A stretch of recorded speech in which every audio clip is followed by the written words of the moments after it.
नमस्कार, मैं हूं निकिता और आप देख रहे हैं सत्य हिंदी। एक नजर डालते हैं अब तक की सुर्खियों पर। भारत की सबसे बड़ी एयरलाइन इंडिगो गहरी उथल पुथल में है, लेकिन सवाल यह है कि क्या संकट की जिम्मेदारी सिर्फ एयरलाइन की है या सरकार, नागरिक उड्डयन मंत्रालय और डीजीसीए भी उतने ही दोषी हैं। 2 दिसंबर से शुरू हुए संकट में हजारों उड़ानें रद्द हो चुकी हैं, जिससे देश के प्रमुख हवाई अड्डों पर भारी अराजकता फैल गई। 2 साल पहले जारी किए गए डीजीसीए के नए FDTL यानी फ्लाइट ड्यूटी टाइम लिमिटेशन नियमों का पालन न करने पर अब सवाल खड़े हो रहे हैं कि आखिर नियामक संस्थाएं निगरानी में नाकाम क्यों रहीं।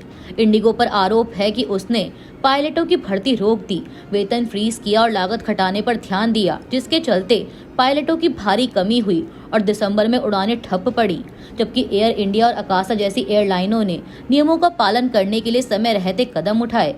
संकट पर केंद्रीय मंत्री राममोहन नायडू ने एयरलाइन के गंभीर प्रबंधन विफलताओं का हवाला देते हुए सख्त कार्रवाई का आश्वासन दिया और इंडिगो को शो कॉज नोटिस जारी किया गया। हालांकि विपक्ष ने सरकार की निगरानी विफलता और एयरलाइन डुओपोली पर सवाल उठाते हुए वॉकआउट किया। इंडिगो ने माफी मांगकर परिचालन सुधारने का वादा किया है, लेकिन असली सवाल यह है कि क्या सरकार और डीजीसीए की अपनी जिम्मेदारी तय होगी या फिर यह संकट भी सिर्फ चेतावनी देकर खत्म हो जाएगा। सुप्रीम कोर्ट ने सोमवार को इंडिगो संकट पर तुरंत सुनवाई की मांग को ठुकराते हुए कहा कि अदालत एयरलाइन नहीं चला सकती और पहले यह देखना होगा कि सरकार क्या कदम उठाती है। यह अर्जी उस समय आई जब पिछले मंगलवार से अब तक इंडिगो की 4,500 से अधिक फ्लाइट्स कैंसिल हो चुकी हैं और लाखों यात्री देश भर के एयरपोर्ट्स पर फंसे हुए हैं। चीफ जस्टिस सूर्यकांत ने स्थिति को गंभीर बताते हुए कहा कि सरकार ने मामले का संज्ञान ले लिया है और समय पर कार्रवाई होती दिख रही है।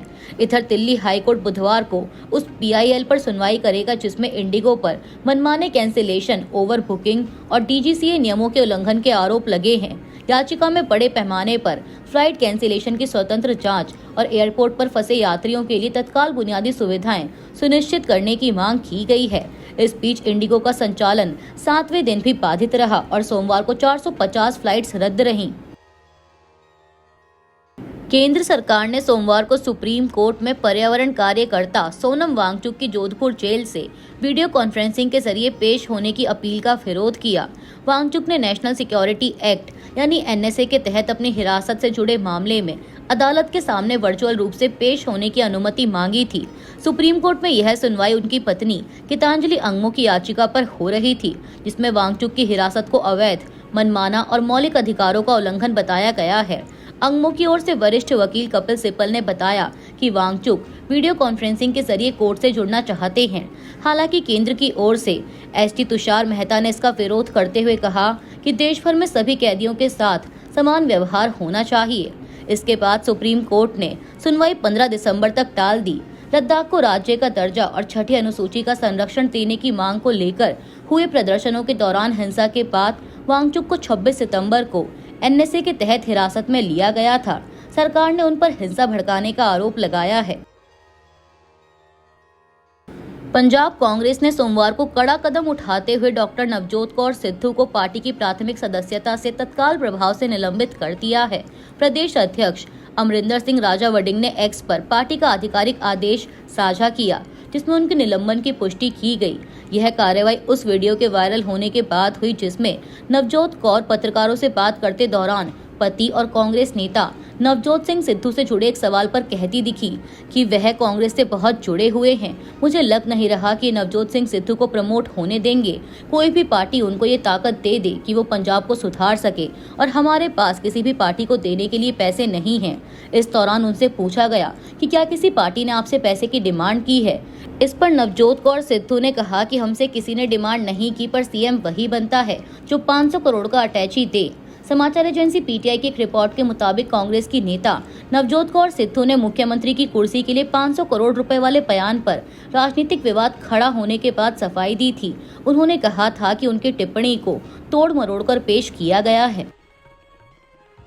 प्रधानमंत्री नरेंद्र मोदी ने हाल ही में लोकसभा में वंदे मातरम को लेकर कांग्रेस और नेहरू पर फिर हमला बोला, लेकिन कांग्रेस नेताओं ने इसे इतिहास के गलत प्रस्तुतिकरण के रूप में बताया है।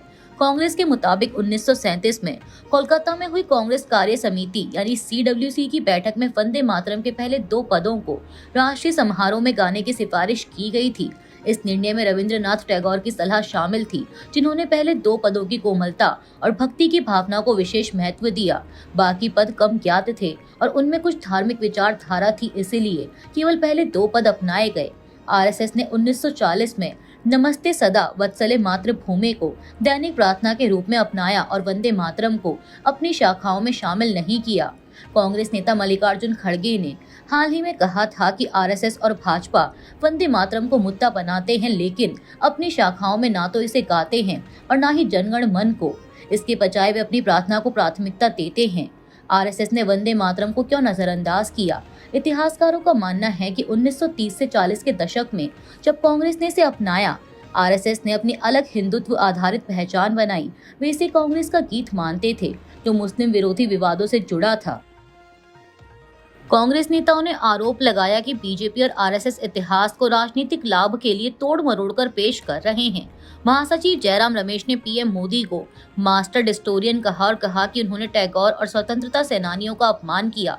इस मास्टर डिस्टोरियन को माफी मांगनी चाहिए। उन्होंने हमारे संस्थापक पिताओं का और सबसे ऊपर टैगोर जी का अपमान किया है। नेहरू पर तुष्टीकरण का आरोप लगाने के जवाब में जयराम रमेश ने सवाल उठाए। उन्होंने कहा कि नेहरू पर तुष्टीकरण का आरोप लगाया जा रहा है, लेकिन क्या PM मास्टर डिस्टोरियन जवाब देंगे? पहला, कि 1940 के दशक में बंगाल में किस भारतीय नेता ने लाहौर में मार्च 1940 में पाकिस्तान प्रस्ताव पेश करने वाले व्यक्ति के साथ गठबंधन किया? यह श्यामा प्रसाद मुखर्जी थे। जयराम रमेश ने आगे पूछा कि जून 2005 में कराची में किस भारतीय नेता ने जिन्ना की तारीफ की? यह लाल कृष्ण आडवाणी थे। 2009 में किस भारतीय नेता ने अपनी किताब में जिन्ना की प्रशंसा की? यह जसवंत सिंह थे। कांग्रेस का कहना है कि भाजपा से जुड़े नेताओं के जिन्ना से संबंधों पर भी सवाल उठने चाहिए। यहाँ पर इतिहास के एक और तथ्य का जिक्र जरूरी है। अंग्रेजों के समय अविभाजित बंगाल में जिन्ना ने अपनी मुस्लिम लीग का श्यामा प्रसाद मुखर्जी की पार्टी से समझौता कर सरकार चलाई थी।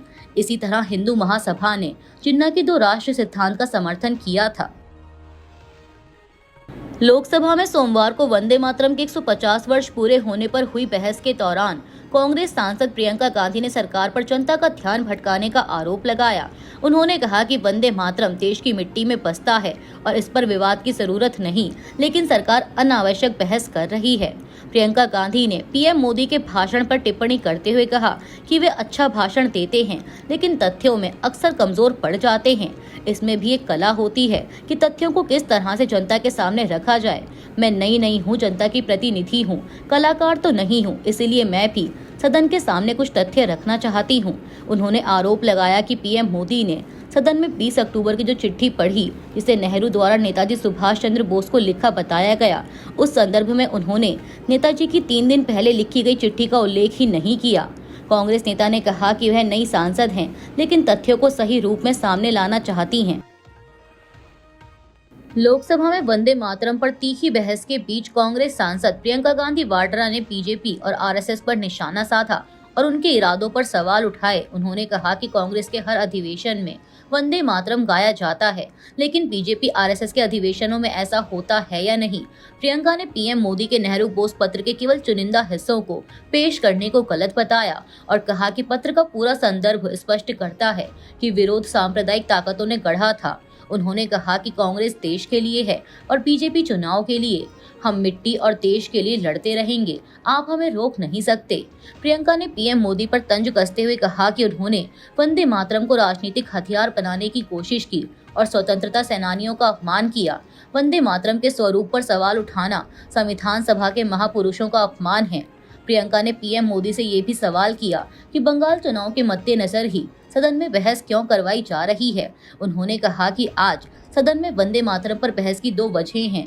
बंगाल में चुनाव आने वाला है, ऐसे में हमारे प्रधानमंत्री महोदय अपनी भूमिका बनाना चाहते हैं, जिन्होंने स्वतंत्रता की लड़ाई लड़ी, देश के लिए कुर्बानियां दी। ये सरकार उन पर नए आरोप लादने का मौका चाहती है। ऐसा कर मोदी सरकार देश को ध्यान जनता के जरूरी मुद्दों से भटकाना चाहती है। कांग्रेस सांसद प्रियंका गांधी वाड्रा ने सोमवार को प्रधानमंत्री मोदी के दावे को खारिज किया कि जवाहरलाल नेहरू ने सुभाष चंद्र बोस को लिखे 1937 के लेटर में कहा था कि वंदे मातरम की शुरुआत मुसलमानों को भड़का सकती है। उन्होंने कहा कि प्रधानमंत्री ने अपने लोकसभा भाषण में लेटर के सिर्फ चुनिंदा हिस्सों का हवाला दिया और बाकी हिस्सों को नजरअंदाज कर दिया। प्रियंका गांधी ने बताया कि नेहरू ने वंदे मातरम को लेकर जो लिखा वह केवल तथाकथित सांप्रदायिक लोगों के नजरिए पर आधारित है और पूरा लेटर अलग मायने रखता है। दरअसल पीएम मोदी ने अपने भाषण में कहा था कि नेहरू ने नेताजी बोस को लिखा कि वंदे मातरम का बैकग्राउंड मोहम्मद अली जिन्ना की भावनाओं के आधार पर मुसलमानों को नाराज कर सकता है। प्रियंका गांधी ने यह भी बताया कि असेंबली में सिर्फ 2 लाइन अपनाई गई, जहां बाबा साहेब भीमराव अंबेडकर और संघ लीडर श्यामा प्रसाद मुखर्जी भी मौजूद थे। उन्होंने तब ऐतराज क्यों नहीं किया। प्रियंका ने जवाहरलाल नेहरू के राज पर लगातार सवाल उठाने के लिए सरकार पर भी हमला बोला। उन्होंने सरकार से कहा कि वह नेहरू की गलतियों की एक लिस्ट बनाए और पार्लियामेंट में उस पर डिटेल में बहस करने का समय तय करे। प्रियंका गांधी ने जोर देकर कहा कि वंदे मातरम के पूरे संदर्भ को सांप्रदायिक एजेंडे के तहत प्रस्तुत करना गलत है और इसे विकृत रूप में पेश किया जा रहा है। उन्होंने कहा कि इतिहास को तोड़ मरोड़ कर पेश करना लोकतांत्रिक मूल्यों के खिलाफ है। लोकसभा में वंदे मातरम के 150 वर्ष पूरे होने पर प्रधानमंत्री मोदी ने इस ऐतिहासिक गीत पर विशेष चर्चा शुरू की। उन्होंने महात्मा गांधी का जिक्र करते हुए कहा कि बापू ने 2 दिसंबर 1905 को दक्षिण अफ्रीका से प्रकाशित पत्रिका इंडियन ओपिनियन में लिखा था कि बंकिम चंद्र द्वारा रचा गया वंदे मातरम पूरे बंगाल में बेहद लोकप्रिय है। गांधी जी ने इसे उस समय हमारा नेशनल एंथम जैसा बताया था और कहा था कि इसकी भावनाएं महान हैं तथा यह भारत को मां के रूप में देखते हुए देशभक्ति जगाता है। प्रधानमंत्री मोदी ने सवाल उठाया कि जब 1905 में गांधी जी को यह गीत राष्ट्रीय गान जैसा लगता था तो फिर आगे चलकर इसके साथ अन्याय और विवाद क्यों हुआ। उन्होंने पूछा कि वह कौन सी ताकतें थी जिन्होंने बापू की भावनाओं से भी ऊपर होकर वंदे मातरम जैसे प्रेरक गीत को विवादों में घसीट दिया। पीएम मोदी ने कहा कि 150 वर्ष पूरे होने के इस अवसर पर इन ऐतिहासिक परिस्थितियों से नई पीढ़ी को अवगत कराना बहुत जरूरी है। प्रधानमंत्री नरेंद्र मोदी ने लोकसभा में वंदे मातरम पर हुई विशेष चर्चा के दौरान कांग्रेस और जवाहरलाल नेहरू पर सीधा हमला बोला। पीएम मोदी ने आरोप लगाया कि कांग्रेस ने राष्ट्रीय गीत को टुकड़ों में बांट दिया और नेहरू ने कहा था कि वंदे मातरम मुसलमानों को भड़का सकता है। उन्होंने बताया कि 1937 में जिन्ना की मुस्लिम लीग ने वंदे मातरम के खिलाफ अभियान चलाया था और विरोध करने के बजाय कांग्रेस ने इस गीत की जांच शुरू कर दी। मोदी ने कहा कि नेहरू ने सुभाष चंद्र बोस को लिखी चिट्ठी में भी वंदे मातरम को लेकर आपत्ति जताई थी। पीएम ने आगे कांग्रेस की इमरजेंसी पर भी निशाना साधा और कहा कि जब वंदे मातरम के 100 साल पूरे हुए तब देश का संविधान दम घुटने की हालत में था और देशभक्त जेलों में बंद थे। उन्होंने कहा कि वंदे मातरम के 150 साल पूरे होना हमारे इतिहास और गर्व को फिर से याद करने का बड़ा अवसर है। पश्चिम बंगाल की मुख्यमंत्री ममता बनर्जी ने रविवार को ब्रिगेड परेड ग्राउंड में आयोजित भगवत गीता पाठ इवेंट में अपनी गैर मौजूदगी को सही ठहराते हुए कहा कि यह कार्यक्रम बीजेपी से जुड़ा था। उन्होंने कहा कि अगर यह निष्पक्ष होता तो मैं निश्चित रूप से चाहती। मैं एक पार्टी और विचारधारा से जुड़ी हुई हूँ और सभी धर्मों, जातियों और पंथों का सम्मान करती हूँ। ममता बनर्जी ने कहा कि वह ऐसे आयोजन में नहीं जा सकती जो नेताजी सुभाष चंद्र बोस से नफरत करते हों और महात्मा गांधी के आदर्शों का सम्मान नहीं करते। रविवार को आयोजित इस इवेंट में राज्य भर से लाखों लोग शामिल हुए और इसे 2026 के विधानसभा चुनावों से पहले हिंदू पहचान का प्रदर्शन माना गया। राज्यपाल सीवी आनंद बोस को भी निमंत्रण मिला था जो इस कार्यक्रम में शामिल हुए, जबकि मुख्यमंत्री ममता बनर्जी गैर हाजिर रहीं। राज्य विधानसभा में विपक्ष के नेता शुभेंदु अधिकारी ने ममता बनर्जी की गैर हाजिरी पर सवाल उठाते हुए कहा कि एक सच्चे हिंदू को ऐसे इनविटेशन को नजरअंदाज नहीं करना चाहिए। अगर वे ऐसा करते हैं तो उनकी आस्था पर शक होता है। अभी के लिए इतना ही। बाकी की देश दुनिया की बड़ी खबरों के लिए जुड़े रहिए सत्य हिंदी के साथ।